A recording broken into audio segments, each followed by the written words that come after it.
Bolero truck मुहांमुही धक्का जड़े मृत 3 गुरुतर। पुरी देवस्नान पूर्णिमा देखि निज घर को फेरुवा बेले दुर्घटनार शिकार हेले तीर्थयात्री बोलेरो। बौद्ध NH 57 आदर्श थाना अंतर्गत खजुरीपड़ा स्कूल निकटरे मर्मन्तुद दुर्घटना घटी।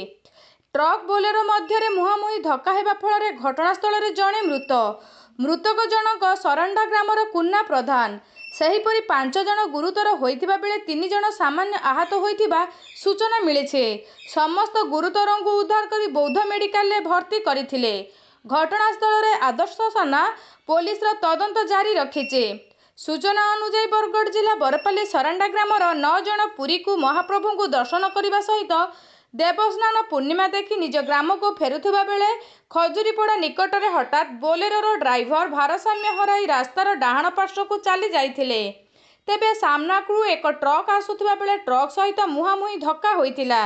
घटनास्थल ट्रक ड्राइवर फेरार मारिथिबा बेले बोलेरो यात्री को उद्धार करी बौद्ध मेडिकल भर्ती करा जाइछि। तेबे सेमानंक मध्यरु जणे यात्री कुन्ना प्रधान मृत्युवरण करिथिबा बेले अन्य माने आहत होइछन्ति। घटनास्थल रे आदर्श थाना पुलिस एवं हरभंगा तहसीलदार वीडियो पहुंची तदंत जारी रखिथिबा सूचना मिलिछि।